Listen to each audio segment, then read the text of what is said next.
Hey guys, welcome to the channel. Today we're going to work on getting the cab off this truck so it makes it easier to pull the motor and tranny. We're going to do it a little different approach. I hope to get a video of it. I'm not too sure whether or not I will. So yeah, I'm going to unhook a lot of things from the cab today, and let's get the cab off there and get this project going. And before I started filming here, I had already disconnected the fuse box and did away with some of the wiring. Took the brake master cylinder off. It's hanging there. Still debating on what to do with it. I don't know if I want to cut the lines or just leave it hooked up so the truck still has brakes or not. Got all the bolts out on this side on the manifold.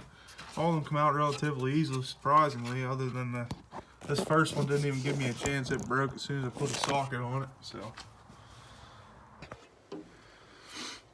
well guys, we got the cab off, so that helps out a little bit. Fortunately, I didn't get any videos of it. It was a pretty funny cab removal. We rolled it outside, and my mom's boyfriend was here to help me, and he was kind of in a hurry, so we just got it done real quick. I didn't even think to grab a camera or anything. So what we did was we went outside, and he lifted up on one side, and I put a spud bar underneath the cab and on top of the frame rail, and then we just tipped it off, you know, and rolled it over. We didn't break any windows, so that's a plus. And I wouldn't recommend that cab removal for anyone unless you don't really care about the cab that you're removing, because I mean, obviously it didn't do too much damage to that one, but it can do quite a bit of damage to other ones. So I would recommend doing it the proper way. And I'll show you a couple pictures of the cab after we removed it, and then I'll be back to talk to you about the plans in the coming future. Here it is. Well, we didn't crack any windows or anything, so we got pretty lucky there. And like I said, it went so much easier than I figured it would. But yeah, that's finally done. That's a little less for me to worry about.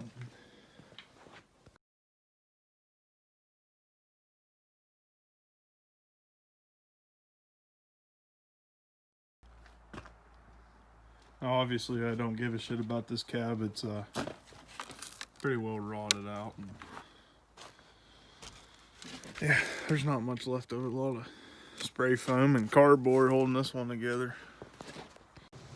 So if you're wondering what I'm doing while I'm pulling this motor out and getting it out of that green truck, I got a white OBS that I restored last winter, and I didn't quite do it the way I wanted to.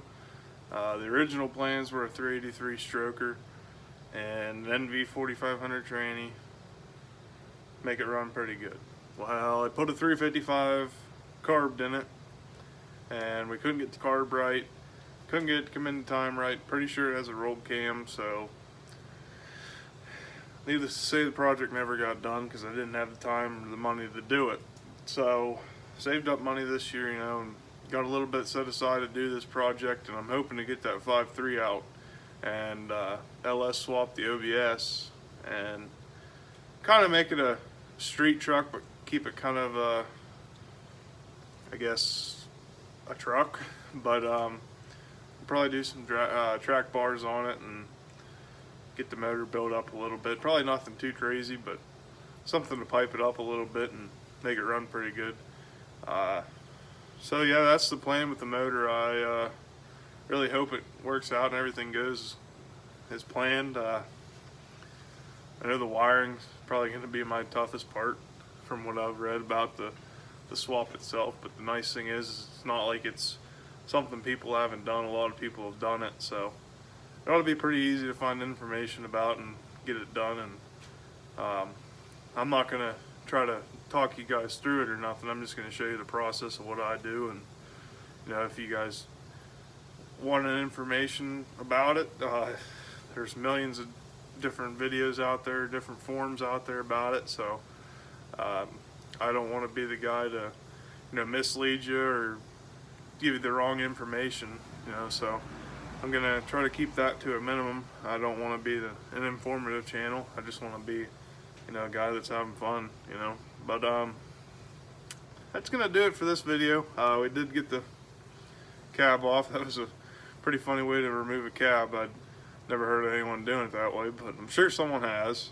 But definitely a lot easier than pulling it off the right way. So that's a lot of headache gone for me. I don't have to worry about it anymore, and that motor's going to be slick and easy to get out of there. I'm going to leave the tranny in the frame and leave the bed on the frame and everything, and just roll the truck down in the yard there and leave it alone. I'll get the motor on the stand and get the wiring harness off the motor and start pulling the front accessories off. And so then once we get that done, we'll start tearing into it, see what we're working with, see what kind of condition the motor's in overall, and that'll really dictate where we're going to go with this build.